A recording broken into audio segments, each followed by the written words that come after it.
Considéré à l'origine comme un mouvement d'humeur sans avenir par ses détracteurs, le MGC ou le mouvement des générations capables a réussi un pari historique le 25 septembre 2021, date de son lancement officiel au Palais des Sports de Treichville. À l'occasion de cette assemblée générale constitutive du MGC, la marraine Simone Gbagbo a demandé à ses filleuls de porter haut la vision du mouvement. Tenez-vous prêts pour les prochaines étapes de notre action qui vont viser à concrétiser notre vision. Allez partout comme des pèlerins de la bonne cause. C'est donc en réponse à cet appel que le 28 mai 2022 à Maryland s'est tenue la cérémonie d'investiture de la coordinatrice de l'antenne du dit mouvement aux États-Unis d'Amérique. On y va une fois, on y va une deuxième fois, on se lève, et la troisième fois,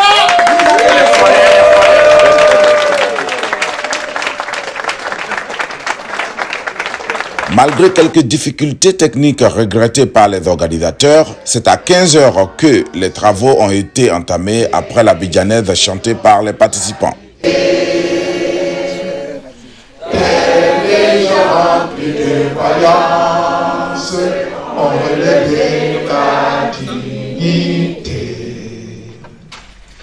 Père Fischer de Côte d'Ivoire, fiers artisans de ta grandeur, tous rassemblés pour ta gloire, nous bâtirons dans le bonheur. Les Ivoiriens, le pays nous appelle, si nous avons dans la paix ramener la liberté, notre devoir sera d'être un modèle de l'espérance promise à l'humanité, unis dans la foi nouvelle, la vérité, la vraie fraternité. On applaudit la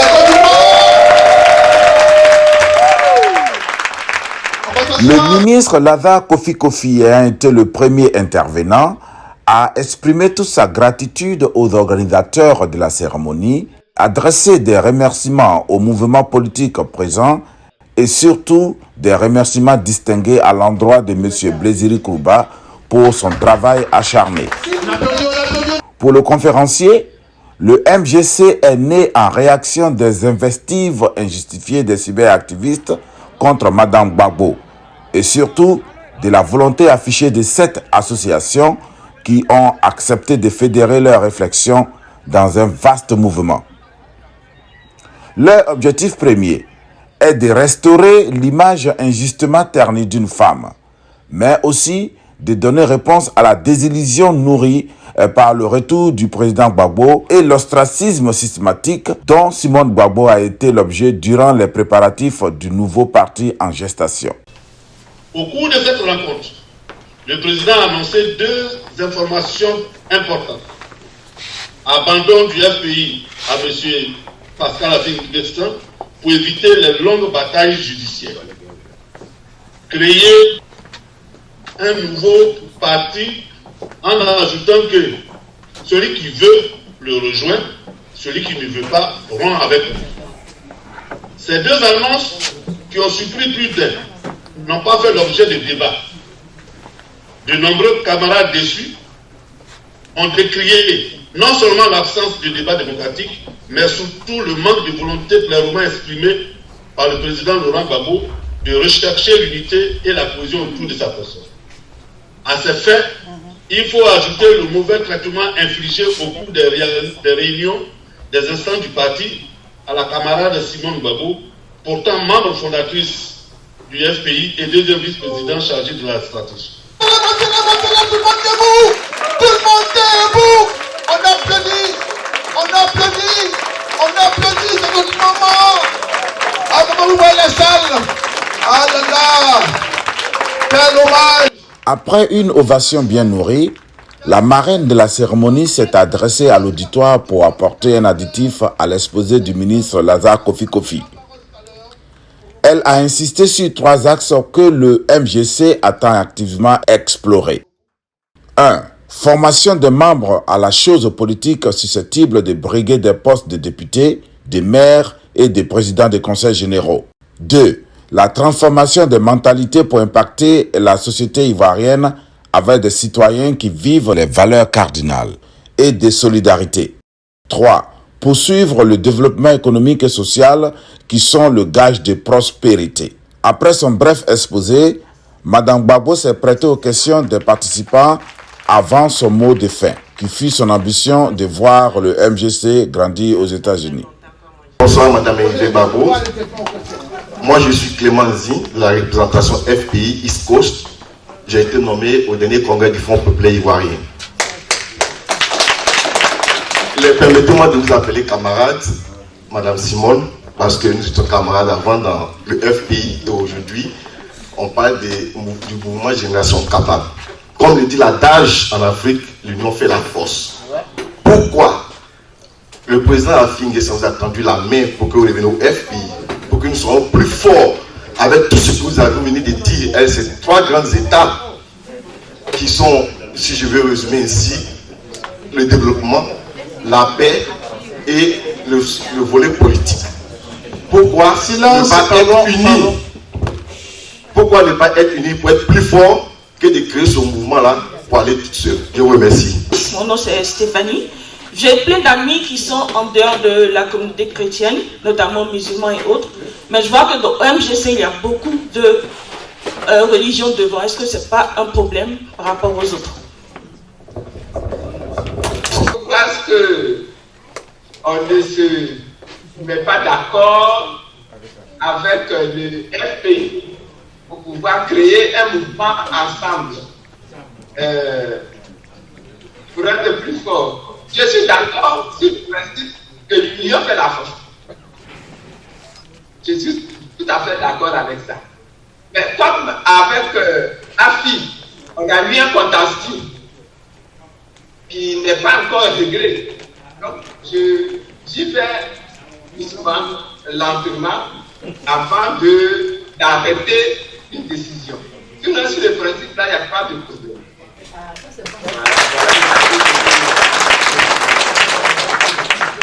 Répondre à ce frère-là, à ce camarade-là, il y avait une 3e question. La dame qui a pris la parole tout à l'heure, la camarade, elle a parlé de la religion. Et en disant qu'il y a plusieurs religions, dans l'organisation, effectivement, dans le MGC, nous avons plusieurs religions. Nous avons des musulmans, nous avons des chrétiens, et parmi les chrétiens, nous avons des catholiques, nous avons des évangéliques, nous avons même des gens qui ne vont pas dans les églises, ni dans les mosquées ou ailleurs. Donc, c'est pas ça qui est le problème. C'est pour moi, à mon niveau, ça c'est pas un problème. À mon niveau, ce sur quoi j'insiste et que je recommande, c'est qu'on ait la crainte de Dieu. Donc, moi, je ne parle pas de religion. Moi, je parle de la crainte de Dieu. Parce que si on a la crainte de Dieu, on va avoir la crainte de la vie. Si on a la crainte de Dieu, on va avoir le respect de la vie. On va avoir le respect des valeurs. On va avoir le respect de la grandeur. Et je dis qu'en Côte d'Ivoire, nous avions tous la crainte de Dieu. Nous n'allons pas connaître des problèmes de corruption. Nous n'allons pas connaître des problèmes d'attaque contre les vies humaines. Nous n'allons pas connaître des problèmes de délinquance, etc., etc. Et donc, il faut faire la différence. La religion n'a rien à voir ici avec vous montrer. Je voudrais encore vous remercier pour ce rassemblement et vous féliciter. Mais vous dire que là, ce que j'ai vu là, représente les États-Unis. les États-Unis, c'est plusieurs milliers d'Ivoiriens. Mon ambition, c'est que vous puissiez que l'UMJC puisse toucher le maximum d'Ivoiriens. Et donc, le travail que vous me présentez est un travail excellent et pour lequel je vous félicite. Je considère que c'est le début.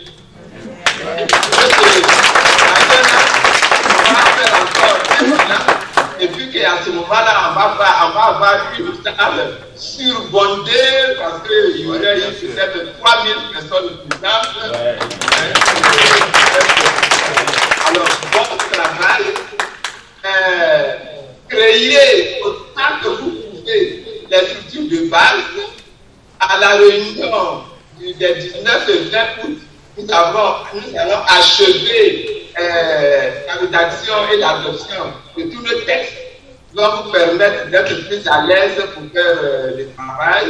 Et en tout cas, on vous attend également à cette grande rencontre. Là, je crois qu'on vous dira comment doivent se faire les représentations, etc., etc. Donc, en attendant, bonne fête, bon travail, que Dieu vous bénisse et que Dieu bénisse les mouvements des générations capables en Côte d'Ivoire et aux États-Unis. Dans le traitement de son thème « Valeurs du panafricanisme », le conférencier a fait un rappel historique du panafricanisme et des noms des personnes qui en étaient les précurseurs. Pour le conférencier, le panafricanisme et la solidarité restent indissociables. C'est pourquoi la contribution des intellectuels qui ont osé défendre et dénoncer par solidarité est à saluer. Selon le Dr Djereke, ces valeurs doivent caractériser le MJC. Mais il a surtout invité les participants à faire une distinction entre la vision et le porteur de la vision. Le courage de Simone Gbagbo, dit-il, est un modèle de valeurs. L'autre valeur dont j'aimerais parler, c'est la distinction entre vision et porteur de la vision. Julius Nyerere, premier président de la Tanzanie, avait horreur qu'on le prenne pour un dieu. Il était contre le culte de la personnalité. Il appelait ses partisans à s'attacher non pas à sa personne, mais à l'ujama, qui est un mot swahili qui prônait une société solidaire, égalitaire, comptant sur ses propres moyens pour se développer. Car comme dit Kizerbo, on ne développe pas un pays, on se développe. Alors Simone Gbagbo est sur la même ligne que Nyerere lorsqu'elle affirme le 30 novembre 2019, notre vision ce n'est pas Gbagbo Laurent, mais la Côte d'Ivoire nouvelle.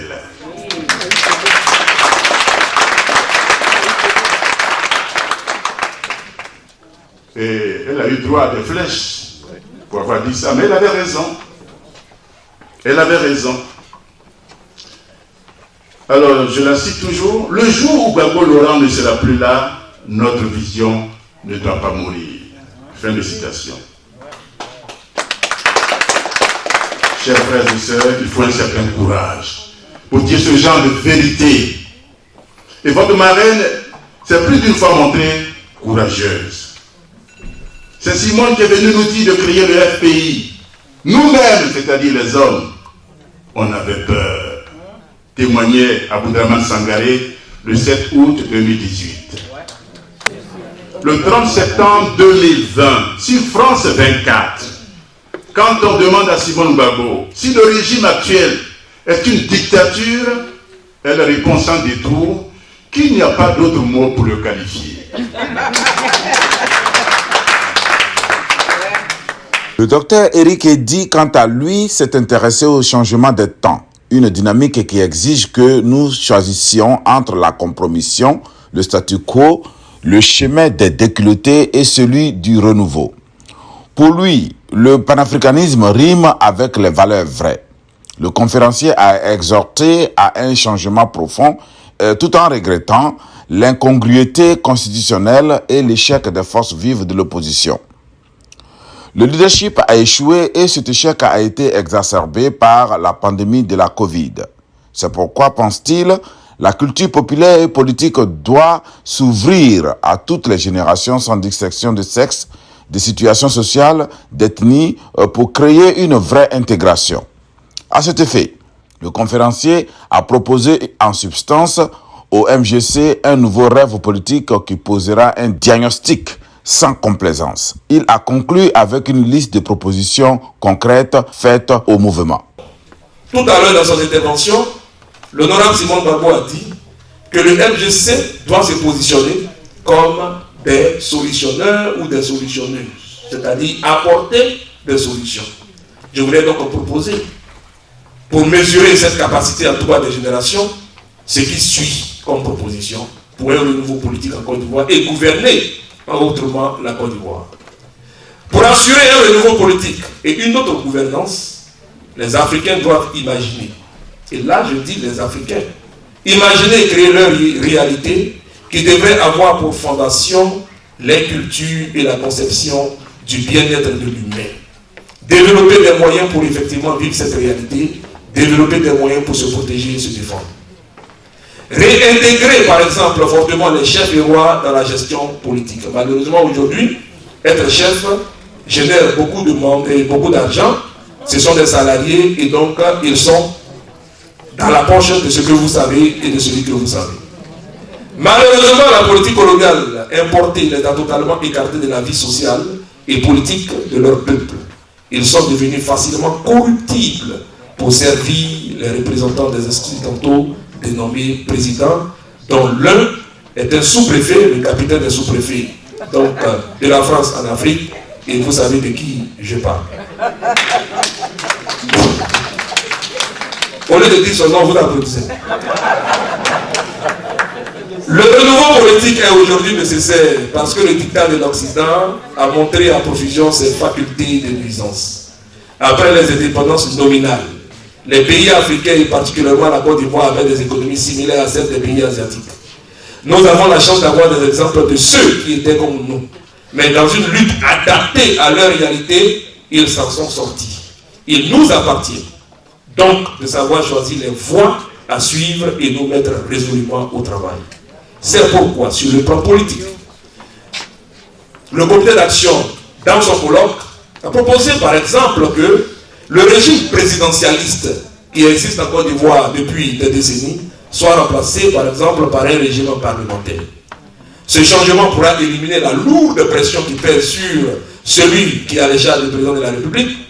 Dans ce cas, il faut faire en sorte que les élections soient réellement transparentes avec un code électoral consensuel, un découpage électoral acceptable par la majorité des Ivoiriens et un recensement qui est fait dans un esprit démocratique. Cela produirait une bonne liste électorale.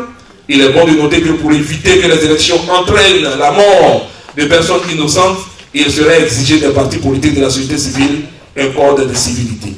Pour être député de la nation ivoirienne, un niveau intellectuel adéquat pour l'écriture ou la lecture d'un texte juridique sera requise parce que les députés doivent écrire et doivent voter des lois. Alors, nous regardons aussi la Constitution. Il faut supprimer le cumul des fonctions politiques. Exiger que le maire vive dans la commune qu'il ou elle dirige. Cela permettra de connaître les réalités de la vie quotidienne de la ville et des habitants.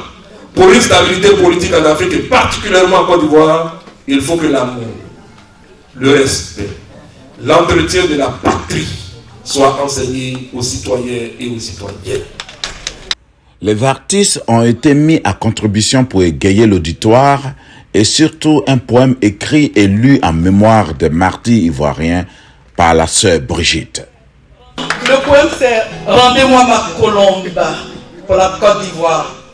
Rendez-moi ma colombe. 1000 fois, j'ai retourné la question de la guerre. Je ne parlerai pas de la dérision de son inutilité. Pourquoi faut-il qu'un frère tue un autre?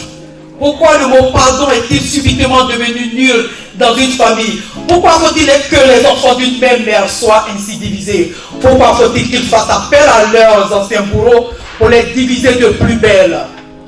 Je suis une femme en guerre. Rendez-moi ma colombe. Rendez-la moi, que je la venge. Ma patrie. Je suis la terre. Je suis la paix. Je suis l'eau qui coule. Dans ma mort d'hier, j'ai vu des fantômes. Des villages entiers ont perdu des hommes. Ces hommes dans la nuit errent dans la ville. Ils refusent de partir car ils n'ont pas de tombeau. Je marche dans leurs tombeaux ambulants. J'entends les murmures. Je vois des têtes tranchées, des trous dans le ventre, des hommes sans visage. J'entends encore les pleurs des enfants lorsqu'ils brûlaient dans le ventre des futures mères dont leurs mères furent tuées par les coups de matraque pendant l'attaque des villages. Les morts ne savent pas. Ils sont partis, mais les esprits sont rentrés dans les survivants qui, eux, sont devenus des fantômes. La colère immonde monte. Le frère qui n'est pas vengé, la sœur violée, l'enfant dont la vie a été interrompue. Le peuple pleure. Les fantômes, dans la nuit, remplissent les villages. Les roues de colère se font entendre. Ils regardent le mal. Parce que les fantômes ne pleurent pas, ils se vengent. La peur tombe sur la ville. La cruauté s'installe de plus belle. Le diable nous divise de plus belle. Mais combien de morts faut-il pour satisfaire le diable? Et pourtant, il y en a eu des milliers. Mes frères, mes sœurs, et Paris brûle. Il brûle mon sang. Réveillons-nous. Je vous demande pardon. Pardon parce que je suis une femme. Pardon parce que vos sœurs peuvent encore enfanter. Pardon pour l'irréparable. Pardon pour le mal grotesque. Pardon pour l'inutilité de la guerre. Cessez les coups de canon. Arrêtez la trahison par son frère. Rendez-moi ma colombe. Rendez-la moi, que je la leur montre. Qu'elle puisse s'envoler, qu'enfin ma patrie vive en paix. Pardon, Sandre Bikiodo. La nouvelle coordinatrice a plutôt invité les Ivoiriens à massivement adhérer au MGC pour un renouveau politique qui embrasse les valeurs cardinales. Au dire de la coordinatrice, les valeurs fondamentales sont renversées dans notre société et le MGC est l'outil qui va les redresser. Pour elle, on ne peut pas parler de paix et de prospérité sans les valeurs humaines. Le respect mutuel n'existe plus. La confiance entre les peuples n'existe plus. La convivialité, la cohésion sociale, tout cela se dégrade tous les jours et crée un fossé plus profond et plus étendu entre les communautés. On se regarde et on se regarde en ennemi. L'excellence, le mérite, l'équité, la justice, ce sont des critères qui ne sont plus des premiers choix. Ce n'est plus ça qui compte. Tu es le cousin de quelqu'un, tu occupes un poste, et les enfants des gens sont diplômés, ils ont bac plus 5, ils sont assis à Abidjan. Donc tout cela, ça me donne envie de me mettre dans ce bateau qui va redresser les choses. Parce que lorsque tout ça n'est pas suivi, cela donne libre cours à la médiocrité. Et tout à l'heure, quand tout à l'heure le docteur Eddy parlait, il a dit aujourd'hui, tu attends une phrase, la phrase n'existe pas mais c'est des fautes, et on cherche les mots justes. Pour que l'hémorragie s'arrête, il faut une transformation profonde de l'homme, avec grand H. Les représentants des partis politiques sont intervenus pour exprimer leur soutien et encouragement à la nouvelle structure. Tous ont adhéré aux valeurs du MGC. À la fin de la cérémonie, Télégopor a pris les impressions des participants. En tout cas, je suis vraiment content d'être de la fête parce que nous aimons bien notre pays. C'est pourquoi j'ai été en traditionnel depuis une décennie. Et je suis encore là, bien vivant par la grâce de Dieu. Donc je suis content d'être parmi tous ces invités-là. Et que la génération capable gagne parce que c'est ce qu'on veut, c'est des valeurs réunies. Donc je suis vraiment content d'être de la fête. Merci, que Dieu vous bénisse. Merci. Je réside ici aux États-Unis. Lorsque nous avons participé à la création du mouvement depuis le 25 septembre, nous avons décidé de mettre tout en œuvre afin que les États-Unis soient l'une des premières antennes dans la diaspora. Et notre objectif, c'était de mobiliser et de toucher toutes les couches sociales afin que tous les militants, tous les sympathisants de ce grand mouvement dénommé Mouvement des Générations Capables puissent se reconstituer avec la plupart des camarades qui voulaient avoir les informations. Nous avons mené 8 jours de contacts partout dans les différentes antennes, différents dans tous les states, voilà, dans tous les États. Dieu merci, nous n'avons cessé de recruter jusqu'à ce jour. C'est dans une ambiance affective que la cérémonie a pris fin.